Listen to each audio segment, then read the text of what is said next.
십계명은 성경 전체에서 가장 잘 알려진 말씀들 가운데 있습니다. 그것들은 인류 역사에서 가장 유명한 도덕적 가르침의 모음일지도 모릅니다. 하지만 우리가 속도를 늦추고 더 자세히 살펴보면 십계명이 단순한 규칙 목록이 아니라는 것을 발견하게 됩니다. 사실 성경의 모든 명령은 단순한 명령 그 이상입니다. 이를 보기 위해 하나님께서 인류에게 무엇인가를 하라고 처음 말씀하신 때로 돌아가 볼 수 있습니다. 그 일은 하나님께서 인간을 창조하시고 그들에게 목적을 주시는 창세기 1장에서 일어납니다. 하나님께서 그들에게 복을 주시며 말씀하십니다.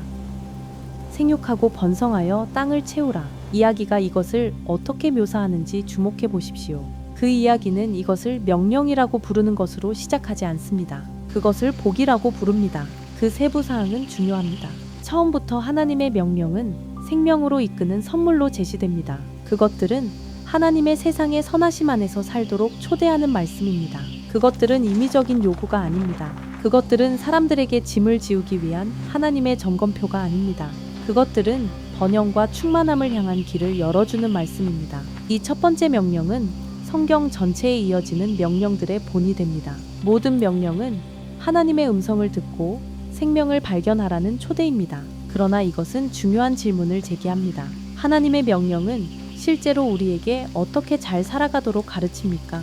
규칙은 우리를 인도할 수 있지만 규칙만으로는 우리를 어느 정도까지만 데려갑니다. 삶은 복잡합니다. 인간은 무엇이 선한지, 무엇이 해로운지, 무엇이 지혜로운지, 무엇이 죽음으로 이끄는지를 분별해야 하는 상황을 끊임없이 마주합니다. 우리에게 필요한 것은 정보만이 아닙니다. 우리에게는 지혜가 필요합니다. 그리고 성경에서 지혜란 하나님 자신의 세상 이해를 반영하는 방식으로 좋은 것과 나쁜 것을 분별하는 능력입니다. 그렇다면 우리는 이 지혜를 어떻게 받습니까?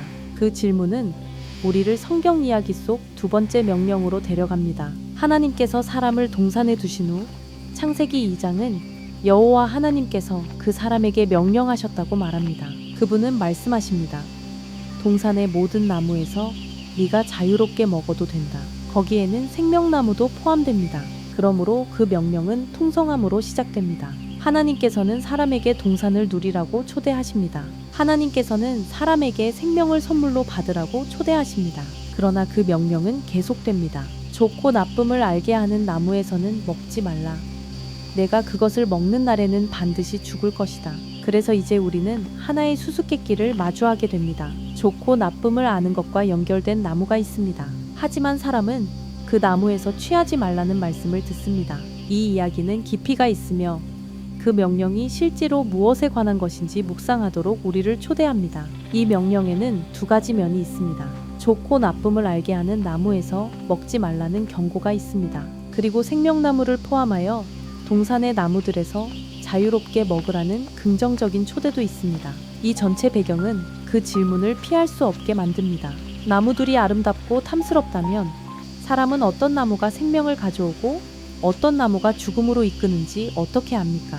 그 대답은 하나님께서 말씀하셨다는 것입니다. 사람은 하나님의 음성에 귀를 기울여야 합니다. 참된 지혜는 바로 거기에서 시작됩니다. 지혜는 우리 자신의 방식대로 도덕적 지식을 움켜쥐는 것이 아닙니다. 지혜는 무엇이 생명으로 이끌고 무엇이 죽음으로 이끄는지에 대한 하나님의 말씀을 신뢰하는 것입니다.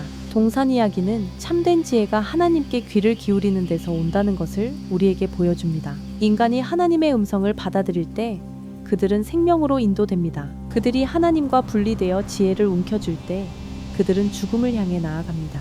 이 이야기는 성경에서 이후에 이어지는 모든 명령의 배경을 마련합니다. 이후에는 많은 명령이 있을 것입니다.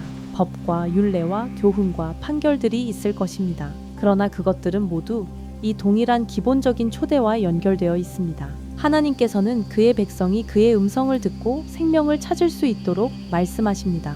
그것은 우리가 성경의 명령들을 도덕적 점검표에 적힌 얕은 규칙처럼 대할 수 없다는 뜻입니다. 우리는 그것들을 묵상하도록 초대받습니다. 우리는 그것들을 되새기고 깊이 생각하며 각각의 명령이 하나님의 지혜를 어떻게 드러내는지 묻도록 초대받습니다. 이것이 시편 1편이 묘사하고 있는 것입니다. 그 시편은 주님의 토라를 기뻐하고 그의 토라를 밤낮으로 묵상하는 사람이 참으로 복되다고 말합니다. 토라라는 단어는 가르침을 뜻하지만 흔히 율법으로 번역됩니다. 그 시편은 이어서 이 사람이 시냇가에 심긴 나무와 같아서 제철에 열매를 맺을 것이라고 말합니다. 그 이미지는 우리를 다시 동산으로 데려갑니다. 하나님의 지혜를 따라 산다는 것은 우리가 생명나무에서 먹게 된다는 뜻만이 아닙니다. 그것은 우리가 다른 사람들을 위한 생명나무와 같아진다는 뜻입니다. 하나님의 가르침은 열매를 맺는 사람들을 빚어갑니다. 그 가르침은 자신의 삶을 통해 주변 세상에 복과 안정과 생명을 가져오는 사람들을 빚습니다. 이것이 십계명 뒤에 있는 더 깊은 초대입니다. 그것들은 단지 지켜야 할 10가지 규칙이 아닙니다. 그것들은 생명의 길을 드러내는 지혜의 말씀입니다. 그것들은 우리가 하나님의 음성에 주의 깊게 귀 기울이도록 초대합니다. 그것들은 우리가 좋고 나쁨에 대한 하나님의 이해를 신뢰하도록 초대합니다. 그것들은 우리가 하나님께로부터 생명을 받고 그 생명을 다른 사람들과 나누는 방식으로 살도록 초대합니다. 그러므로 우리가 십계명에 이를 때 그것들을 단순한 목록으로 읽을 수도 있습니다. 하지만 우리가 속도를 늦추고 그것들을 묵상하면 훨씬 더 풍성한 무언가를 보기 시작합니다. 각 명령 안에는 지혜의 온 세계가 담겨 있습니다.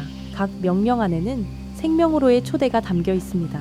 그리고 이 유명한 말씀들을 통해 하나님께서는 그의 백성에게 그분의 세상에서 어떻게 복이 되는지를 계속 가르치십니다.